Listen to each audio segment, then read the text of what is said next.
నమస్తే, నేను లక్ష్మణ్. తిరుమలలో జగన్మోహన్ రెడ్డి గారి ప్రభుత్వం మొదలైన కాడి నుంచి తిరుమల మొత్తం అక్కడున్న సాంప్రదాయాలు, సనాతన వ్యవస్థ, పురాతన కట్టడాలు, పెద్ద పెద్ద మహావృక్షాలు నేల కొరుగుతున్నాయి, అంతా అపవిత్రం అవుతుందని చెప్పి హిందూ ధర్మ పరిరక్షకులైతేనేమి, భక్తులైతే పెద్ద ఎత్తున ఆరోపిస్తున్న పరిస్థితి ఉంది. కానీ జగన్మోహన్ రెడ్డి గారు అనుకునే తడువుగా తిరుమల వ్యవస్థ, అక్కడున్న వ్యవస్థ అంతా సర్వనాశనం చేసేందుకు ఒక పెద్ద కుట్ర పన్నారు. ఆ కుట్రలో భాగంగా పురాతన కట్టడాలు మొత్తం కూల్చుకుంటూ వస్తున్న పరిస్థితి కనిపిస్తుంది. ఇదే అంశంపైన మనతో మాట్లాడటానికి ప్రముఖ సీనియర్ జర్నలిస్ట్ సత్యమూర్తి గారు ఉన్నారు. ఆయనతో మాట్లాడే ప్రయత్నం చేద్దాం. సార్ నమస్తే. నమస్కారం అండి. తిరుమలలో ఇప్పుడేదో ఒక ప్రపోజల్ జగన్మోహన్ రెడ్డి గారు తీసుకొచ్చారు. ఏదో పురాతన ఆలయాలు, అక్కడ చుట్టుపక్కల ఉన్న ఆలయ ప్రాకారాలు, ఆలయాలు, మహావృక్షాలు కూడా సమూలంగా నేలకు మట్టం చేసి ఏదో కట్టడాలు కట్టబోతున్నారని చెప్పి ఇప్పుడు మనకి వినిపిస్తుంది. అది నిజమేనంటారండి? మొత్తం అసలు ప్రపోజల్ కూడా రెడీ అయిపోతున్నదండి.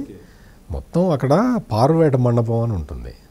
పారువేట మండపం, పారువేట ఉత్సవం అనేది అదొక చాలా పెద్ద ఉత్సవం. దానికి ఏంటంటే అప్పుడు ఎప్పుడో శ్రీకృష్ణదేవరాయలు కట్టించిన ఇది అన్నమాట. వేరే దేశాల్లో అయితే ఇటువంటి పురాతన కట్టడాన్ని ఎట్లా పరిరక్షించాలా అని చూస్తారు. దానికి రీఎన్ఫోర్స్మెంట్ పెట్టి వాటన్నింటినీ పెద్ద ఒక గాజు అద్దాల్లో పెట్టి భావితరాలకు చూపిస్తారు. ఇది శ్రీకృష్ణదేవరాయలు కట్టాడు, మనం దీన్ని జాగ్రత్త చూసుకోవాలని చెప్తారు ఇతర దేశాల్లో. అయితే మన ఆంధ్రప్రదేశ్లో మరి ముఖ్యంగా తిరుపతి కొండ మీద అయితే కట్టడం తీసేస్తున్నారు. ఇట్లా రకరకాలు మన అసలు మొత్తం ఆ శిలా తోరణం వరకు కూడా కాటేజీలు వచ్చేస్తున్నాయి. అటువంటి పరిస్థితులు ఉన్నాయి. మీకు ఇప్పుడు మీరు ఈ ఔటర్ రింగ్ రోడ్ అనే ఒక కాన్సెప్ట్ తీసుకొని తిరుమల కొండ మీద ఔటర్ రింగ్ రోడ్ ఏంటండి? అసలు ప్రపోజల్ ఎట్లా వచ్చింది, ఏంటి, వీళ్ళు ఏం ఆలోచిస్తున్నారు? అంతకు ముందర నాకు బాగా తెలుసండి, అంతకు ముందరున్న ఈవోలు, ముఖ్య కార్యనిర్వహణాధికారులు వాళ్ళు ఏం ప్లాన్ చేశారు అంటే కొండ మీద స్టే చేయటం తగ్గించాలి, భక్తులు వచ్చి దర్శనం చేసుకొని ప్రసాదం తిని కిందకి వెళ్ళిపోవాలి, స్టే అంతా కూడా కింద ఉండాలి అన్న ఒక బ్రాడ్ కాన్సెప్ట్ తోటి. అంటే ఏంటి, తిరుమల పైన పవిత్రతని కాపాడటం ఒకటి, రెండోది ఏంటంటే అక్కడ డీప్ ఫారెస్ట్ ఉంటుంది కొండ మీద, శేషాచలం అడవులు, వీటన్నిటి అసలు చాలా డెన్స్ ఫారెస్ట్ అన్నమాట. అందులో ప్రకృతికి సంబంధించిన ఎన్నో వనరులు ఉంటాయి. వాటన్నిటినీ కాపాడితేనే తిరుమల పవిత్రత. తిరుమల పవిత్రత చెడిపోకుండా, భగ్నం కలగకుండా ఈ విధమైన ఏర్పాట్లు చేసే వ్యవస్థలు ఉండేవి. అటువంటి ఆలోచన చేసే అధికారులు ఉండేవాళ్ళు. తిరుమల కొండ మీద ఔటర్ రింగ్ రోడ్డు వేద్దామన్న ఆలోచన వచ్చిందండి. ఎన్ని వృక్షాలు కూల్చేస్తున్నారో తెలుసా అండి?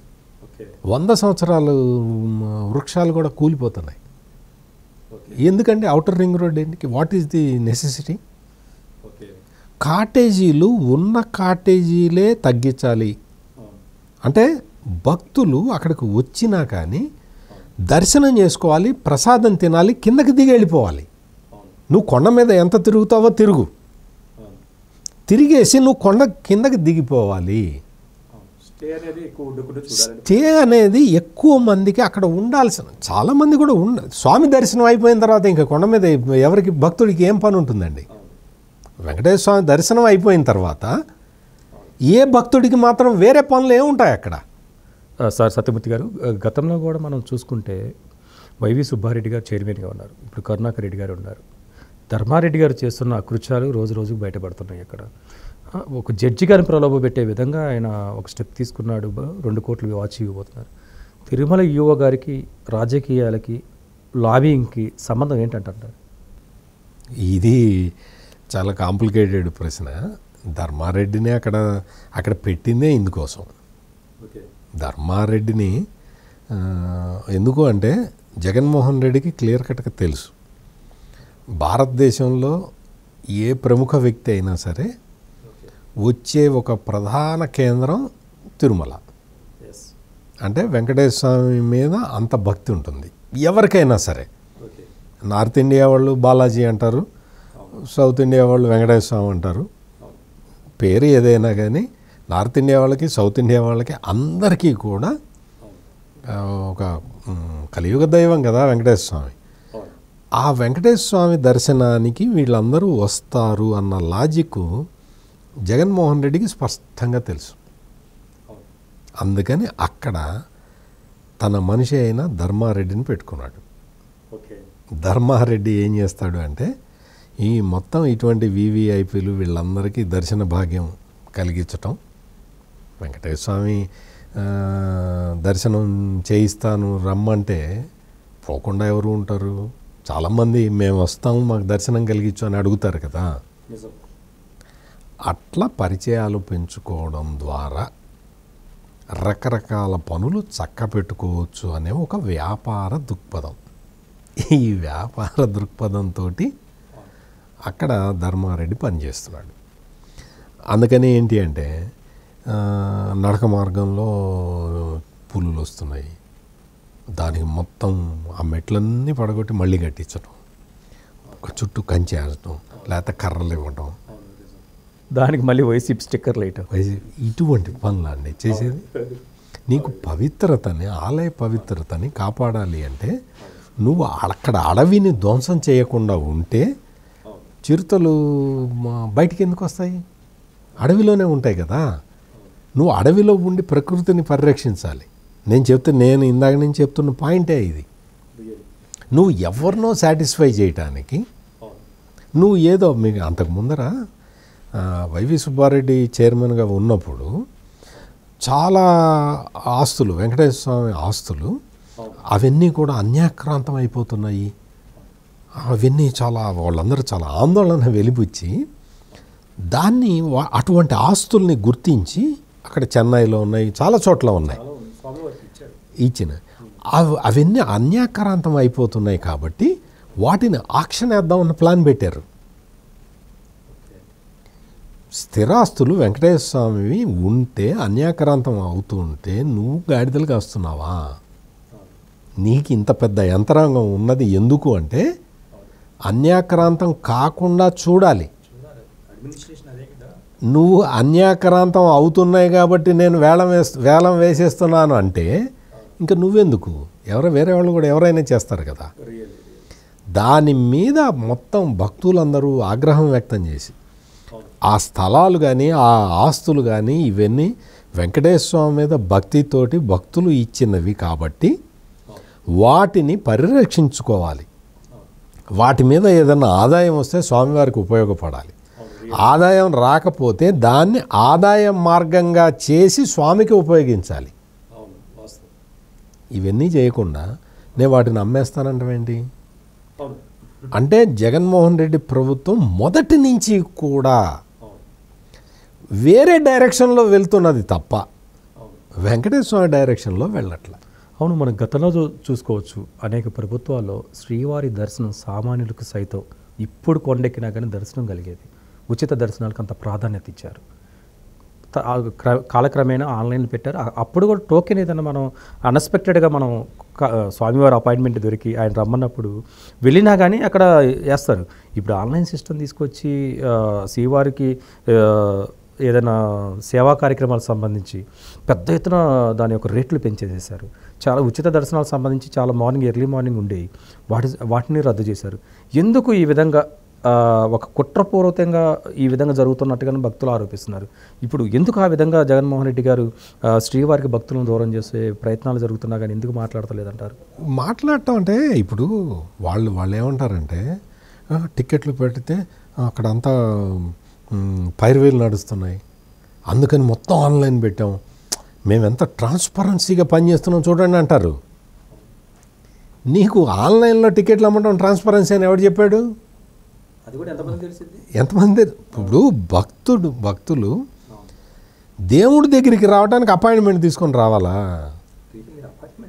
నీకు మామూలుగా వస్తే భక్తుడు వస్తే నీకు తలుపులు తెరిచి ఉండాలి, దర్శనం అయిపోవాలి. అటువంటి వ్యవస్థని డెవలప్ చేయాలి.